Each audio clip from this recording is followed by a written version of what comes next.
Okay, I don't know how this is going to work. I'm at Cilrhiw. It's the 4th of April 2015. It's turned into a nice sunny late afternoon, so I'm going to take you on a tour of the garden. And here we are on the decking outside the kitchen, looking across the valley.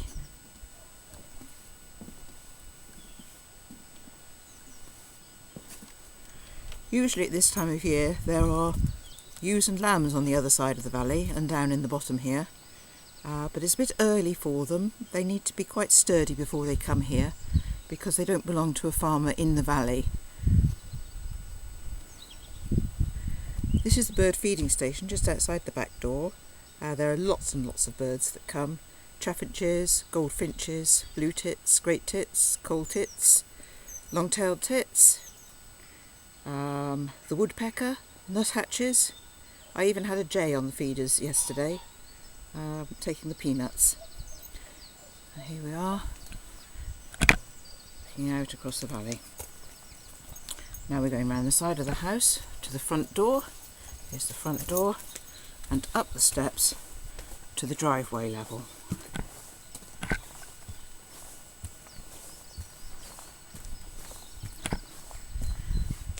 And here we are at the top. We've got the one greenhouse here, and on this side we have the pond with goldfish, and this is the first level.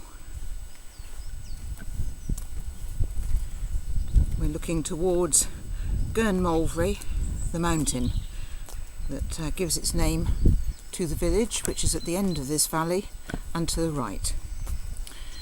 We're going to go up these steps that I'm approaching up to the first level.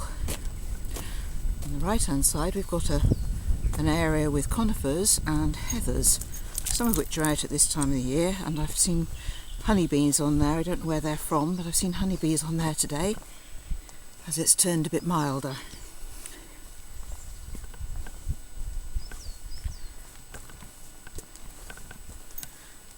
This is a bed of Azalea luteum, which is very highly scented, has bright yellow flowers.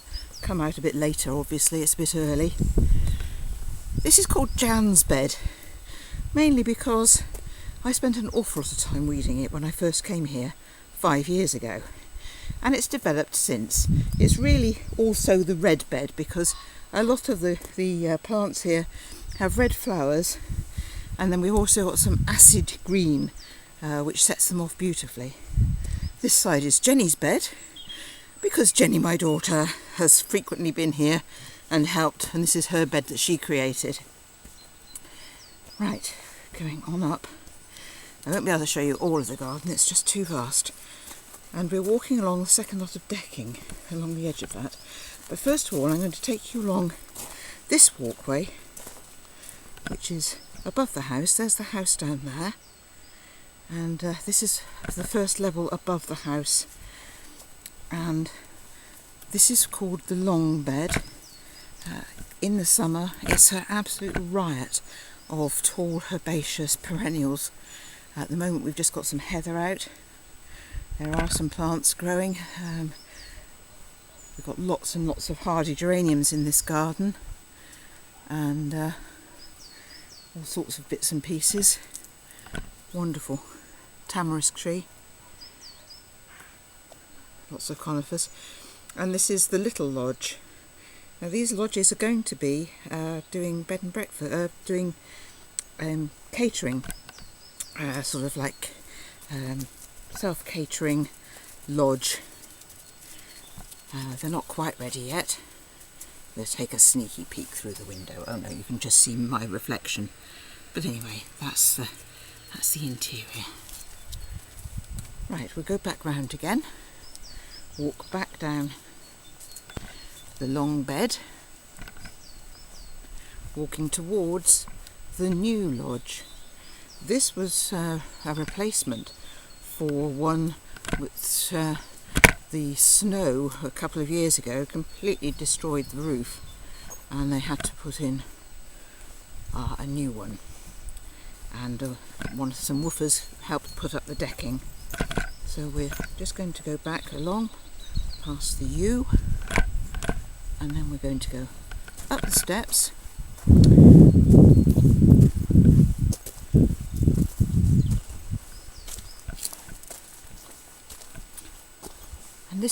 more or less the centre of the garden. It's a little bit lower than the centre actually, but of the accessible garden. And this is the new lodge with associated decking, and you get the most wonderful view of the valley from up here. It's quite a narrow valley, as you can see, and there is nothing here. If I stopped rabbiting, all you'd be able to hear would be birdsong. And today I treated myself because the weather was nice, and I've had a bonfire. So this is going to be a willow arbour, and here's my bonfire, still smouldering gently. We'll go along and take a quick look at the vegetable garden. This area is generally a fruit garden. There's blackcurrant bushes, gooseberry bushes, autumn and summer fruiting raspberry canes, rhubarb, and some apple trees. This side we have some more apple trees. These were suffering very badly with disease, but a slight blue tinge to them is because Tony has been using Bordeaux mix successfully over the last couple of years and has brought them back to almost full health again, which is great. And here we have two more greenhouses. The top one's called Monty, bottom one's called Bob.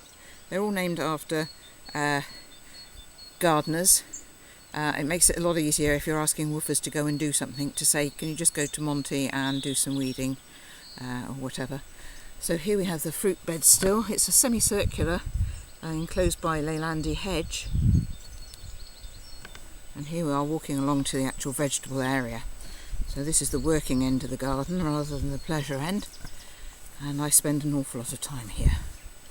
This is the newest greenhouse that we're looking at the moment from a distance. This is Jeff, and Jeff already has salad crops growing in there, and some kale, and some spinach, and then we've got some new cold frames here, which have got onions, broad beans, and cabbage plants in there at the moment. And here is the vegetable garden, which, as you can see, you might get a better idea of it now. It's very difficult from the still shots to show you the actual scope of the slope, but there it is. And we erected this rabbit-proof fencing in the autumn when I was here last. So that's the vegetable bed. Not a lot growing in there at the moment, but we have high hopes this year with the rabbit-proof netting. So now we're going to walk back along here, and I'll take you to a piece of the garden that I discovered, in inverted commas, when I first came here, and it was so overgrown that I had to hack my way through as if I was in the jungle. Bear in mind, that was now 5 years ago, which seems incredible, but that is how long ago it was that I first came here. I think I came the first time in June 2010. So here we are, walking back along past the decking and along this level, which is, and here we come to the area that I had to hack through. Starting from here, I had to hack my way through. This was all overgrown. Needs a bit of a trim now. These are all rhododendrons on the right and the left. There's a beautiful azalea which isn't in flower yet here, which is blue. It's a beautiful azalea. And here we've got some rhododendron that are actually out at the moment. Very, very pretty pink flowers. And this was all overgrown. There's honeysuckle along here, and a couple of very beautiful rambling roses which have got a bit flattened, and we're still going along here. And this is a variegated bed, which is what I discovered when I finally made my way through here. In the season it has two gorgeous hostas in here as well, and variegated iris, and euonymus, and spotted laurel, and a red hazel, which is all very pretty. And then we're going to go up these very hidden stepping stone steps past more rhododendrons, and then on my left coming up is a mahonia. Now, I've never seen a mahonia this tall. It's like a tree. It must be 15 feet high. It's got a bit beyond it. And on the other side of the pathway there's a paracanthus, which exactly the same thing has happened to it. So, right, we're now going to go up to another level. There's some beautiful, beautiful shrubs in this garden. The variegated holly here I'm just going past, there are several of those. A little grove of trees on the right hand side.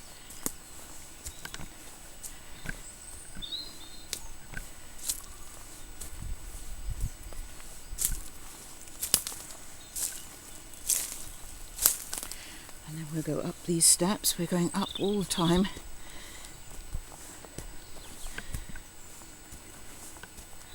Past some more rhododendron on my right, and a lot of trees on the left, as you can see. This is rather a lovely spot. This is like a little secret seating area surrounded by a semicircle of leilandi which need to be cut back. Haven't had the chance yet, and neither's Dawn. This side we've got shrub roses, which are gorgeous in the summer. Lovely, lovely smell. And fuchsia, wild fuchsia, or rather hardy fuchsia. And here, last year when I came, I found that there was a magnolia tree here. It was absolutely surrounded and overgrown by other shrubs, and we managed to clear it back a bit. It's a little bit later than some. It's not in flower yet, but it has got some flower buds coming. I'll walk along here a bit further.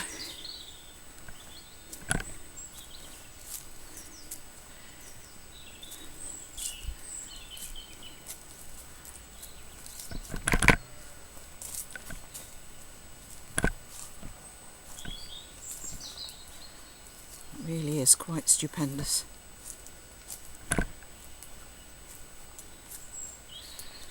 We're now at the top level of the vegetable garden. In fact,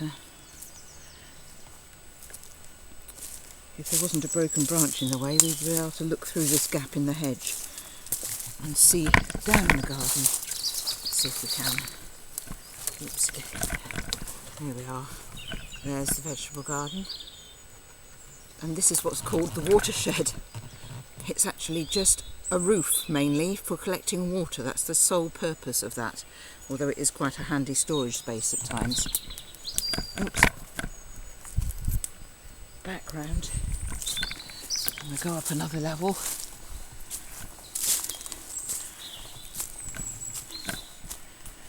Now we're getting into the wilder part of the garden, where it's mainly trees, mixture of deciduous and conifers. A lot of self ash, unfortunately, as well. And if you look up to the top there, carry that pathway on, you can see Jasper waiting at the gate into the woods. We can get into the woods that way and have a lovely walk, but not today. Jasper! So now we're walking along the top path, the top level. So I think there's 5 or possibly 6 levels altogether. And this is really all just beautiful trees, some shrubs, and a lot wilder up here.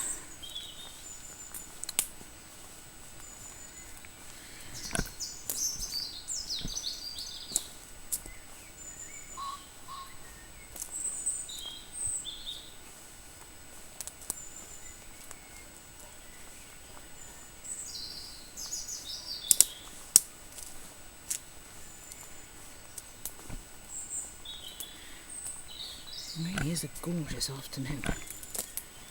Very lucky at long last to have some sunshine. It's been pretty abysmal since I've been here.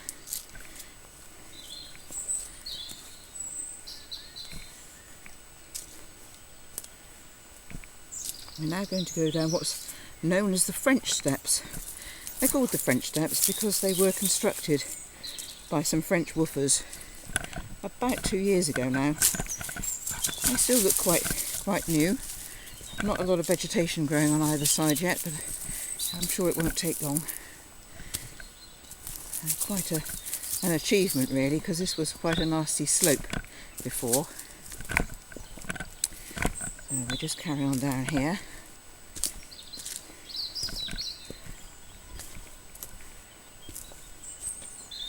We're now back at the level of the secret seating area, and we're going to turn to our left and go back down these steps.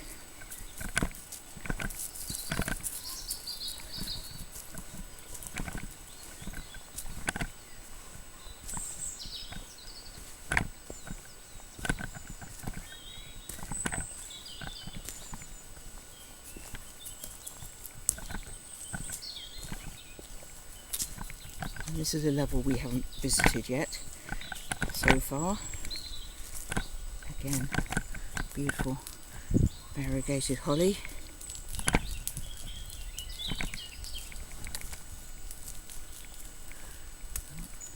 Lovely hellebore just there. Some daffodils. Some more daffodils here. And these steps here are the ones that Jenny and I constructed about 3 years ago now, I think. And this leads up to the meditation circle, which is just a quiet circle where you can come and sit and contemplate and listen to the amazing bird song. And it's a very lovely, tranquil spot, surrounded by the trees, but with lovely, lovely views across the valley.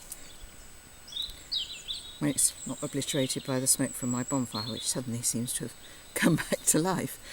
Okay, so we'll go down from the meditation circle now.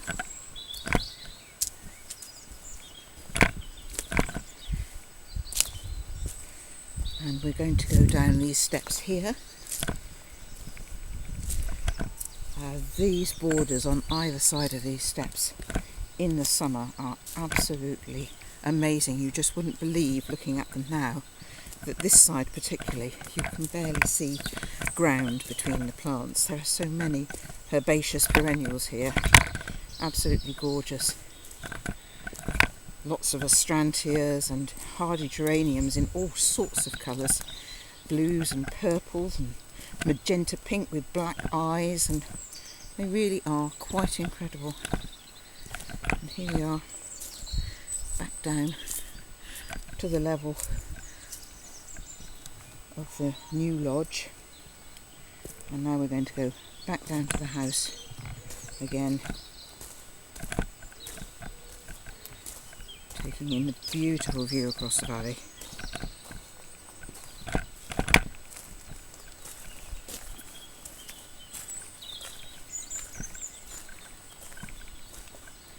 Back past Jenny's garden and Jan's garden. I shall have to take another video in the summer and show you how it is when it's all a riot of growth.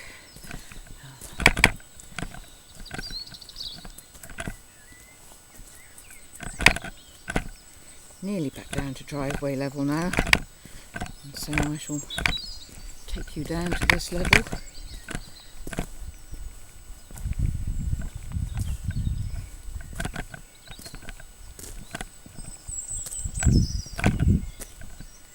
One more gorgeous look across the valley. A bit later than this last year, I saw a fox out there catching something out in those dead bracken areas and taking it back with her along the stream line, which you can see at the bottom there, and into these woods over here. I went down and had a look, and I saw 2 cubs. In fact, I think it might have been 3 cubs playing just inside the wooded area, so she obviously had had her litter of cubs there. I've looked for her this year, looked out for her, but I think perhaps it's too early. She's probably still underground with the pups. And there's the farm at the end of the valley, a distance away, and a few sheep. And I shall leave it there, and hope you enjoy it.